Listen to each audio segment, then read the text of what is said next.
Professor Bob Starks, Professor Bob. By the time this interview airs, we're going to have a new mayor. A new mayor of Chicago, Rahm Emanuel, and we're going to have a new police chief. And the question is, when do we leave? Is it time for us to go back down to Alabama? My dad from Arkansas. Maybe I ain't been to Arkansas. Well, I drove through Arkansas a few times.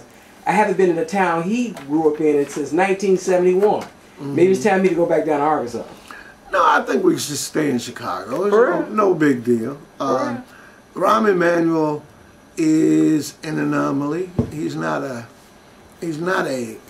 serious long-term man because he has ambition.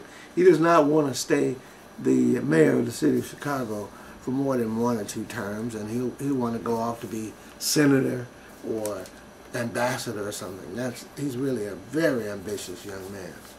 Relatively young. I think he'd be 52 this year. Right. 51, he'd be 52 this year. Yes. Yeah. He does not want I think you hit it on the head. So why did he take the job? Well, it's a part of the whole legacy of Barack Obama. He's holding down the city of Chicago for Obama for 2012. And he's using this as a platform for, bigger and better things for him. Wow. So, is he going to be a good mayor, though? It depends on which... What do you call good? What you and call good for who? And good for whom, exactly. If you are white, middle class, he'll be a great mayor for you. But if you're poor and black, you're in bad shape. Sounds like Mayor Daley. Sounds like Mayor Daley. This is not, but it's going to be a different type of Mayor Daley. He'll be a different kind of... He's a corporate mayor, and extremely corporate in the sense that he is going to privatize as many public services as he can. He's going to outsource as much as he can. His team is what I call a neo corporate type, a Mandarin type of team. That is, people who are committed to a corporate kind of way of doing things. You know, these are people who, his people, if you'll notice, they are not the same kind of people that Richard Daley had, which means that he's going to have less black people in his cabinet, less poor people, and a different kind of person. Primarily people who will have no empathy for the ordinary Chicago. No, so it's I hate to use the word plantation. That's so harsh. So the old plantation politics is gone, but this is corporate politics. Yeah, the plantation is gone. But the game is still the same. The game is still the same, but this is again, I call it a corporate type of politics. Yeah. With the neo-Mandarins, where, the Mandarins were the ancient Chinese people who said, in effect, that their loyalty was only to the men who hired them, their bosses. They weren't at all loyal to the people that they were serving. In other words, they went out and collected taxes. They did the bidding of the king and the emperors in old China. These are neo-Mandarins who basically will have no empathy for the people on the ground. They will simply have their loyalty to Mr. Obama. Well, not to Mr. Obama, ultimately. Which is a Freudian slip you just said. Well, I mean, you're right. Mr. Emanuel, but that was a Freudian slip. Wow. To Rahm Emanuel. Wow. Now, because, of course, Rahm Emanuel is being sponsored by our friend. Our friend. Absolutely, absolutely. But you see, the real thing here is the fact that Rahm Emanuel is really a temporary. Like I said, this is a way stop for him. This is not his last stop. He's not committed to being mayor for the city of Chicago forever. He wants 1 or 2 terms at the most. He wants to move then into the Senate or an ambassadorship or some other.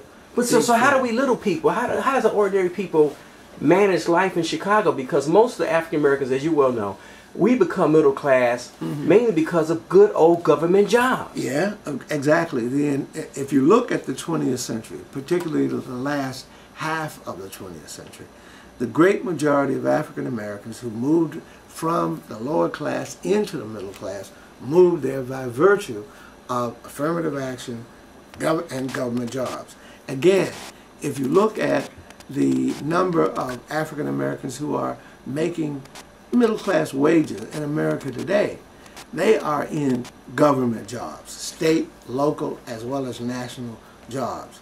And again, when you privatize those jobs, that cuts out a big layer of those African American workers. Most of the private jobs are non-union jobs. Exactly. So, and they don't have the scrutiny of being fair and hiring, we got to have so many Negroes on the job. Precisely. Those days are over. Well, one of the major reasons for cutting out unions is to, of course, lower wages. Yes. And two, getting rid of all the government requirements for affirmative action, for merit pay, the so-called minority set-asides, for protection, for benefits, etc. So all those protections that African American middle class people are accustomed to will go right down the drain. But so for those of us, and I know I never had a good government job or a good union job, so I've been part of that America whose wages have been stagnant. Yeah. And guess what? They ain't gonna go up. No. So most Americans make under $50,000 a year. Most Americans are non-college graduates. It seems like as a people, we have to have a different type of strategy. We had the strategy that was political power. Well, that's come on, let's run its course. Well, I think I'm not saying you don't vote, but you know what I'm saying. Yeah, it has run its course to a certain extent. To a certain extent, yeah. But I think there is some, hope there. I think that in a real sense, there is some hope behind all of this. But I mean political power, the political power in the sense that just to have a black face in a high place. Oh, absolutely. That's been over a long time ago. I agree. And just voting, people think political power is just the act of voting. And that's what I'm going back to Rahm Emanuel. He's in. He's going to be there for at least 4 to 8 years. Right. So politically, after the vote, he's already in. What are we going to do as a group? Well, again, we have to distinguish between electoral politics. Yes, okay. And empowerment. Empowerment, okay. Right. Which voting and electoral politics is only one part of, right? If you look, for instance, at some of the groups like Chinese people, they don't have to, they don't elect a whole lot of people to political office, but they are empowered as an ethnic group because they empower themselves through their own way of doing things, right? African Americans have only used 99% of their political push has been through electoral politics. And you're right, merely having an African American in a political office is not sufficient. It is necessary but not sufficient. We need to have blacks there, but we need to make them accountable to the needs, the desires, and the wishes of African American people. And that's where we stop. But how do we flex well, not even flex, we don't even have it.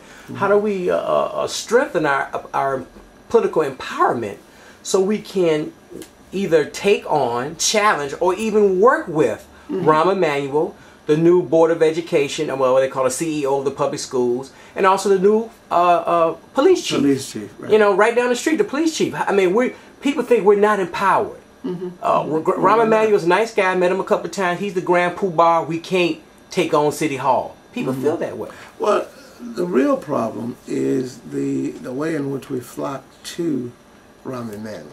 Rahm Emanuel has the idea that he has gotten a mandate from the African American community. He got most of the votes from the African American community. The African American candidate, Miss Braun, won 1 precinct in the entire city, right?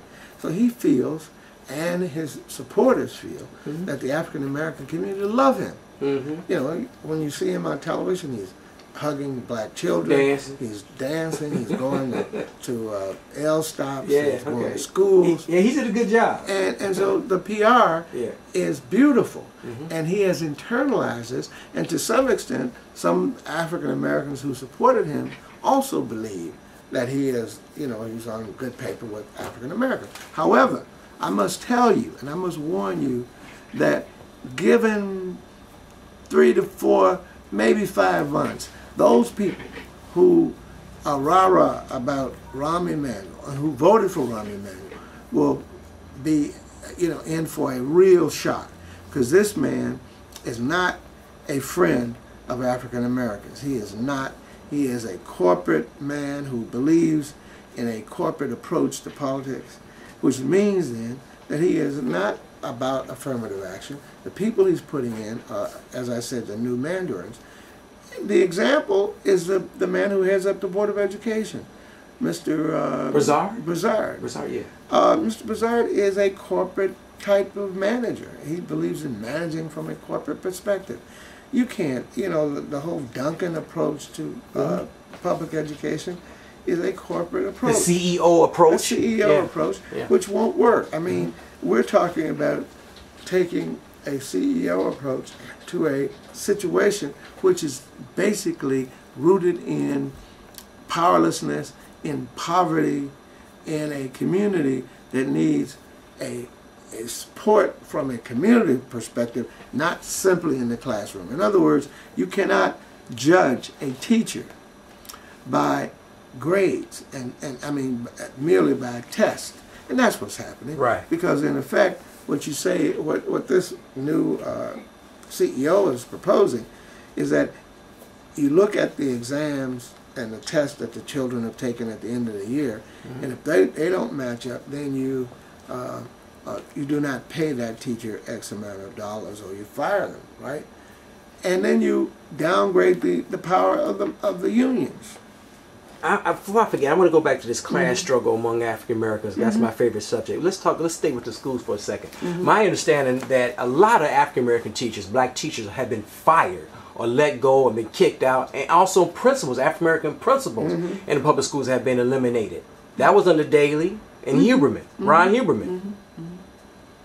Why don't and Arnie Duncan? So what I'm saying, how come the black folks are not? How come we're not coming together and say, hey man, they trying to eliminate us. They trying to eliminate our jobs and kick us out of Chicago?